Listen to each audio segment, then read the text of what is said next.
संबंधित अधिकारी सरपंच असल्या कारणाने त्यांना या ठिकाणी आणला असं त्यांचा आरोप आहे. डिपार्टमेंटने कोणाच्या तरी दबावाखाली अशी कारवाई केली, त्यांचा असा आरोप.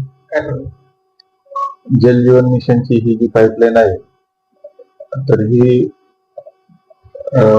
खडकपूर्णा धरणाच्या बॅकवॉटर मधून सिल्लोड पर्यंत ही पाईपलाईन जात आहे. यामध्ये राज्य सरकारचा प्रकल्प आहे, त्यामुळे कलेक्टर मॅडमने आम्हाला या प्रकल्पासाठी ज्या ठिकाणी कुठे अडथळा येईल त्या ठिकाणी मोफत बंदोबस्त पुरवण्याबाबतचे आदेश दिलेले आहेत. त्या अनुषंगाने आज रोजी या अगोदर पासून पूर्वी 1.5 महिन्यापूर्वी पासून हे प्रकरण चालू आहे. त्यावेळेस हे संबंधित गजानन जाधव यांना तहसीलदार साहेबांसमक्ष ज्या काही निर्णय आहे, जे काही कायदेशीर बाजू आहे त्या समजून सांगितल्या होत्या आणि त्यांनी सांगितलं होतं की आमचं प्रकरण हायकोर्टात आहे. त्यावेळेसही आपण वारंवार त्यांना हायकोर्टातील प्रकरणाच्या निकालाची वाट पाहण्याची संधी देऊन, स्टे आणण्याची संधी देऊन आजपर्यंत ते स्टे आणलेला नाही. काल त्यांची त्या प्रकरणात तारीख होती, त्या संबंधाने सुद्धा हायकोर्टाने काही निर्णय दिलेला नाही, तर त्याला 3 आठवड्याची मुदतवाढ दिलेली. पुढची हिअरिंग 3 आठवड्यानंतर होणार आहे आणि त्यामुळे सदरची जागा ही नॅशनल हायवे अथॉरिटीच्या ताब्यात असल्याने त्यांनी जलजीवन मिशनला या त्यांच्या जागेतून पाईपलाईन टाकण्यासाठी परवानगी दिलेली आहे आणि सदर पाईपलाईनसाठी कामात अडथळा येऊ नये म्हणून आम्हाला बंदोबस्त पुरवण्याचे आदेश होते. आज रोजी त्यांनी काम सुरू केले असता गजानन जाधव आणि त्यांच्या पत्नीने तिथे अडवणूक केली, म्हणून त्यांना आम्ही पोलीस स्टेशनला घेऊन आलेलो आहे. त्यांच्या विरुद्ध कायदेशीर गुन्हा दाखल करणे चालू आहे, कायदेशीर कारवाई चालू. गुन्हा दाखल करण्यापूर्वी त्यांना अटक केला असं त्यांचा आरोप. अटक केलेलं नाही त्यांना आणि किरकोळ गुन्हा असल्यामुळे यामध्ये अटक नाही. त्यांना आम्ही नोटीस देऊन समज देणार आहे पुढील तपासात सहकार्य करण्यास. मग त्यांनी आता जेव्हा धरणं आंदोलन पोलीस समोर केलेलं आहे त्या संदर्भात काही नाही, त्यांनी गावातले लोक जमवलेले आणि ते सरपंच असल्यामुळे साहजिकच त्यांच्या सोबत लोक आलेले. त्यांचं म्हणणं आहे की सरपंच बाई असल्या कारणाने त्यांना न नोटीस देताना काही एफआयआर दाखल करताना या ठिकाणी अटक केली. त्यांचं म्हणणं आहे की अजून बी गावातले महिला अजून येऊ शकत होत्या, पण रात्रीचा वेळ असल्यामुळे येत नाही असं त्यांचं म्हणणं. तसं काही नाही, सरपंच असण्याशी काही संबंध नाही. ते कामामध्ये त्यांनी तिथे अडथळा निर्माण करत होत्या म्हणून त्यांना अडवणूक करत होत्या, म्हणून त्यांना पोलीस स्टेशनला आणलेलं. त्यांचा असाही आरोप आहे पोलीस डिपार्टमेंटवर की आम्हालाही उचलून आणलं, तिथे काम सुरू केलं असं त्याच्यावर काम चालू होतं. त्यांना घेऊन आलेलो आहे आम्ही, कायदेशीर गुन्हा दाखल करत आहोत. आता गुन्हा दाखल झालाय का? चालू आहे, गुन्हा दाखल होण्याची प्रक्रिया चालू आहे. मी कोल्हापूर ग्रामपंचायतमध्ये त्यांना जलजीवन मिशनची पाईपलाईन चालली जाफराबाद सोराळा मार्गे, जाफराबादपासून सोराळा शिल्लो, त्या संदर्भात मी त्यांना विचारणा केली, दुपार अडवणूक केली. त्यांनी मला 12 वाजेलाच माझं पूर्ण कुटुंब उचलून आणलं आणि पोलीस स्टेशनला बसवलं. ते तुम्हाला म्हणतात की गुन्हा दाखल नाही, मग गुन्हा दाखल नाही तर आम्हाला आणण्याचं कारण काय आणि इथं बसवण्याचं कारण काय? बरं, पाईपलाईन काही कायद्यात बसत नाही, माझी जमीन आहे, माझे सातबार आहे, ऑलरेडी त्याचं रिट पिटिशन दाखल आहे कोर्टामध्ये.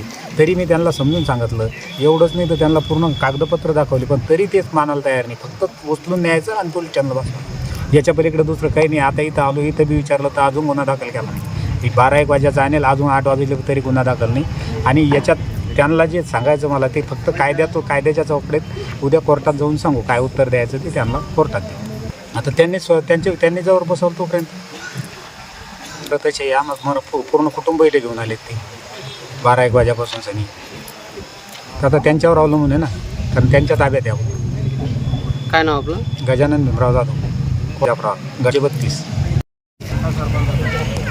जाफराबाद तालुक्यामध्ये कोल्हापूर ग्रामपंचायतचे सरपंच व सरपंचाचे पती आणि त्यांचा मुलगा दुपार आम्हाला 12 वाजता फोन आला की बा आम्हाला जे कधी पोलिसनी उचलून आणलं. मी बाहेर होतो. आल्याच्या नंतर बघितलं, तुम्हाला 3 वाजता आल्याच्या नंतर जाफराबाद पोलीस स्टेशनला आता इथं उचलून आणले. अर्धे जे कधी कमीत कमी गावातले 100 लोक इथं आलेले होते, परंतु इथं विचारलं कोणताही गुन्हा दाखल नव्हता, त्याच्यावर कोणती कारवाई नाही. तो उचलून कोणत्या आधारे आणलं याचा सर्वप्रथम मी पोलीसचा निषेध करतो की पोलिसने जे कधी हे जे कृत्य केलं हे नियमबाह्य केलं. पोलिसला हे अधिकार नसताना त्यांनी जे कधी त्याचा जे कधी अधिकाराचा दुरुपयोग करून म्हणजे तुमच्या जे कधी याच्या कपड्याचा दुरुपयोग केला आणि तुम्ही जे गव्हर्नमेंटने जे दिलेले ड्रेस त्याच्या शक्तीचं जे अगदी तुम्हाला विसर झालेला आहे असंच मला वाटतं.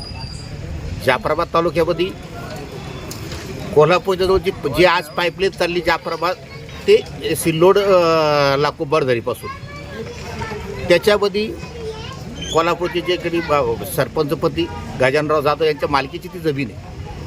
त्या जमिनीच्या बाबतीमध्ये 2018ला त्यांनी हायकोर्टामध्ये एक रिट दाखल केलेली आहे की मला जमिनीचा रोडच्या बाबत जे रोड गेला आमच्या शेतातून त्याचा मोबदला अजून मला मिळालेला नाही.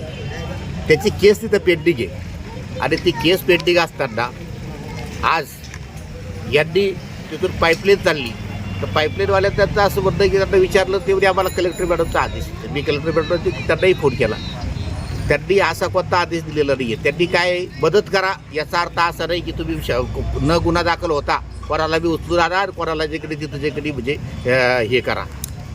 नियमामध्ये बसून तुम्हाला जे त्या गोष्टी करावं लागतं. परंतु नियम तुम्ही ज्या लोकांना त्याचं पूर्ण घरी तो उचलून आणलं, जे लोकांना दहशत निर्माण करण्याचा तुमचा प्रकार होता असंच त्यांना बरं लागत. दुसरी गोष्ट यांना इकडे उचलून आणलं तिकडे तिकडे पाईपलाईन आहे की जिथं त्या रोडलाच अजून त्या रोडचाच पैसे त्यांना भेटलेले नाही. तीच जमीन त्या सरपंचाच्या जेकडे मालकीची आहे तर त्या पाईपलाईनला परवानगी देणारे कोण.